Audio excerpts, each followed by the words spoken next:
So today's video is going to be about kids and travel, sports, and when kids should start training, how they should start training. But a little bit of a twist to it is that I'm going to include a whole video series from Instagram from a coach called, his name is Mike Boyle.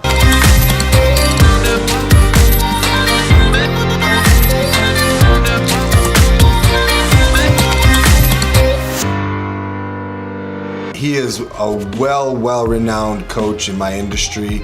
And full disclosure, back in the day when I first heard about Mike Boyle, I didn't know much about him, but some of the things that I read about him, I did not align with, so I automatically didn't really care for his material.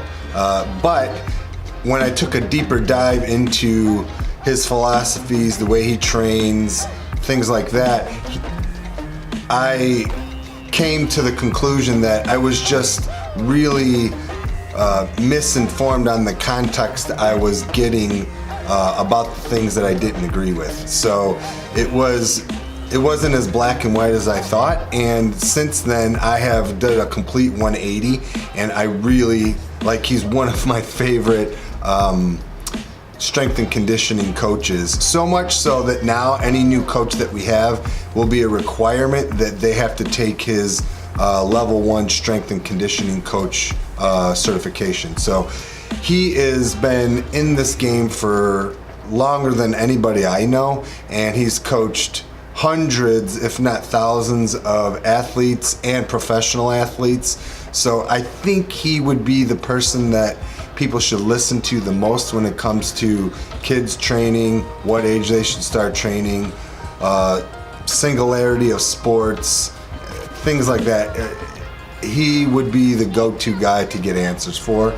Because of that, I thought it was cool that he put this little minute clips on Instagram, daily minute clips about his thoughts on kids training and his ideas, philosophies, his feedback about his opinion on what kids should do when they're training. So I really think you're gonna enjoy it. I really like it. There's a ton of really great information. If you have kids that play sports, I think this is a must watch. Someone asked me this weekend about their daughter, actually, but daughter or son, getting started in the weight room, and they said they're 12, is that too young? And I said, no, it's definitely not too young. We actually are starting them now at 11, and they said, you know, is that going to be a problem? One, obviously we talked about no stunting of growth, none of that stuff. None of that is important. But what's really important, actually, and I said to the mom, is that year one is year one, no matter if it's when you're 18 or when you're 12. That initial period of getting in the weight room, learning the lifts, understanding what's going on. It's just nice to get year one out of the way when somebody's 11 or 12, and year two out of the way when somebody's 11 or 12,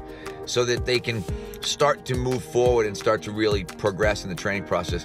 The other thing, and this applies particularly to boys, I am starting to think that training during puberty is maybe one of the most powerful things that can happen to you. If you've got a kid, it's like, literally, I've said this before, legal steroids. You've got kids that are in there that are just filled with testosterone. So get year one in at 11 or year one in at 12.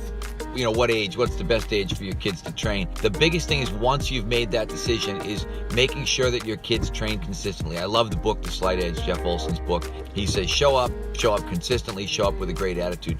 Kids who show up to work out, it's not enough to get a kid in there for a week or for a month or for 12 weeks or for a summer. It's doing this thing year round. Zach DeShant said it in his book, if you're training year round, you're getting 100 workouts in a year. That's not really that many. But if suddenly you get a kid who does it from, say, 6th grade on, he's getting 600, maybe 700 workouts a year, only in there 2 days a week. So let's continue on this idea of talking about summer training. And yesterday, obviously, I reposted that summer training for 9-year-old article. Think about we're coming into the off season. It's really the off season for every sport, probably except baseball. Baseball is going to be played in the summer. Maybe, I guess, baseball, softball, but everybody else should be in the preparation stage, and instead they're usually in the exposure camp phase. Stay out of the exposure camp phase. Realize that you're going to get way more by training than you're going to get by floating around from camp to camp. Yes! Yes! Yes! Yes! wrote an article one told Road to College, and I said the road to college runs through the weight room, not through a series of summer camps where you go from camp to camp to camp. It's amazing to see a kid who comes with his summer plan and it shows 6 or 7 or 8 consecutive camps, and then at the end they wonder why the next season didn't go very well. If you're going to go to camp all summer, you're not going to get better. So let's continue with this off-season idea, because one of the things, I talked to some parents yesterday, and one of the things that they said, there's a lot of pressure for the kids to play hockey year-round, summer tournaments, summer teams, spring tournaments, spring teams. And one of the points that was brought up was parents saying, times have changed and this is what you need to do. Here's my advice for you. I want you to ask the person who tells you that, the person who says times have changed and this is what you need to do, how many collegiate players have they actually developed? How many NHL players have they actually developed? 0.0.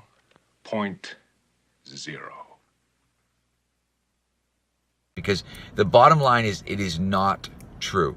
You do not need to play summer hockey. You do not need to play spring hockey. If you look at our great USA players of this sort of 90s and 2000s era, all great multi-sport athletes. We had guys who were still playing baseball in high school. So here's another post for the year-round hockey people, the year-round soccer people, the play more games, be on more tournament teams people. Just so that you understand, I'm going to break this down for you.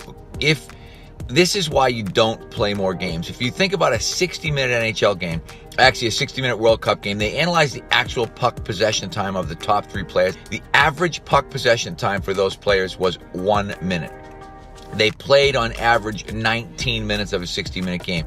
I want you to break that down to a 36-minute, 12-minute period youth hockey game and realize that means at most your kid is probably going to play, again, about 36 seconds, about 36 seconds of possession time and play maybe, if they're lucky, somewhere between 8 and 12 minutes. Ask yourself if you can get better in 8 minutes and 36 seconds. No, God! No, God, please, no! No! No! No! I mean, that's my favorite. You'll see that clip in all of my videos for the most part. It's my favorite clip of all time. But it doesn't mean it's not true. This pertains to every sport, especially for baseball. How many swings you get in a game? If you're lucky, 5. If you're lucky, let's say at bats, not swings. But how many plays? Sometimes you might not even get a play. And pitching, you're gonna throw 100 pitches in a game, which is a lot of work. So wouldn't it make more sense in the summer, in the off season, to train to make those movements the most optimized you can do that, the best you can do that, the most efficient that you can do that? Coming to the cages and swinging every day, that stuff does not make you better. Playing games every single day, 3 times a week, 4 times a week, 5 times a week, 6 games in a weekend will not make you considerably better in the off season. This is a fact. This is not an opinion. It is a fact. So please stop.